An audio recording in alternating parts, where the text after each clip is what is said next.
حضرت ابو ذر غفاری رضی اللہ تعالیٰ عنہ سے مروی ہے،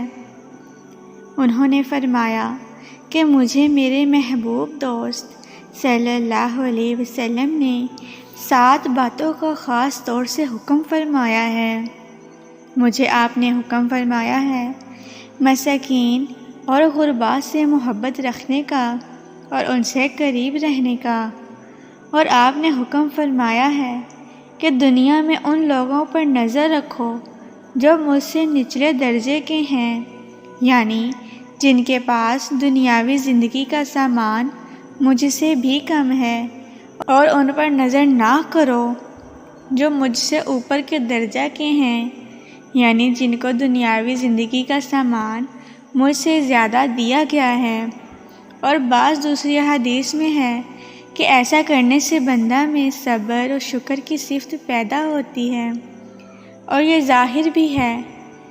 آگے ابو ذر فرماتے ہیں کہ اور مجھے آپ نے حکم دیا ہے کہ میں اپنے اہل قرابت کے ساتھ صلہ رحمی کروں اور قریبی رشتہ کو جوڑوں، یعنی ان کے ساتھ وہ معاملہ اور سلوک کرتا رہوں جو اپنے عزیزوں قریبوں کے ساتھ کرنا چاہیے، اگرچہ وہ میرے ساتھ ایسا نہ کریں۔ اور آپ نے مجھے حکم دیا کہ کسی آدمی سے کوئی چیز نہ مانگوں، یعنی اپنی ہر حاجت کے لیے اللہ ہی کے سامنے ہاتھ پھیلاؤں اور اس کے سوا کسی کے در کا سائل نہ بنوں۔ اور آپ نے مجھے حکم فرمایا کہ میں ہر موقع پر حق بات کہوں، اگرچہ وہ لوگوں کے لیے کڑوی ہو اور ان کی خواہشات اور اغراض کے خلاف ہونے کی وجہ سے انہیں بری لگے۔ اور آپ نے مجھے حکم فرمایا کہ میں اللہ کے راستے میں کس ملامت کرنے والے کی ملامت سے نہ ڈروں، یعنی دنیا والے اگرچہ مجھے برا کہیں لیکن میں وہی کہوں اور وہی کروں جو اللہ کا حکم ہو اور جس سے اللہ راضی ہو، اور کسی کے برا بھلا کہنے کے متعلق پرواہ نہ کروں۔ اور آپ نے مجھے حکم فرمایا کہ میں کلمہ لا حول ولا قوت الا باللہ کثرت سے پڑھا کروں، کیونکہ یہ سب باتیں اس خزانے سے ہیں جو عرش کے نیچے ہے، یعنی یہ اس خزانے کے قیمتی جواہرات ہیں جو عرش الہی کے نیچے ہیں، اور جن کو اللہ ہی جن بندوں کو چاہتا ہے عطا فرماتا ہے، کسی اور کی وہاں تک دسترس نہیں۔ حدیث کی ضروری تشریح ترجمہ ہی کے ضمن میں ہو چکی ہے۔ یہاں صرف ایک بات یہ قابل ذکر ہے کہ کلمہ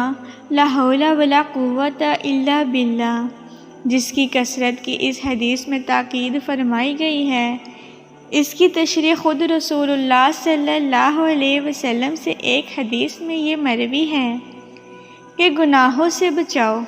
اور نیکی کرنے کی قوت بس اللہ ہی کی توفیق سے بندہ کو ملتی ہے، یعنی اللہ کا فضل اور اس کی توفیق اگر شامل نہ ہو تو بندہ نہ گناہوں سے بچ سکتا ہے اور نہ نیک اعمال کر سکتا ہے۔ بس بندے کو چاہیے کہ وہ ہمیشہ اللہ سے توفیق اور اس کا فضل مانگتا رہے،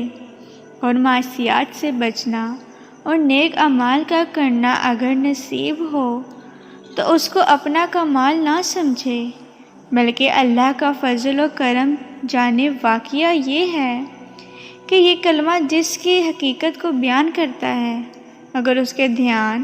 اور استحضار کے ساتھ کثرت سے اس کا ورد کیا جائے تو بندہ کی اصلاح کے لیے اکثیر ہے اور اس کی بڑی تاثیر ہے۔ مشائخ طریقات میں سے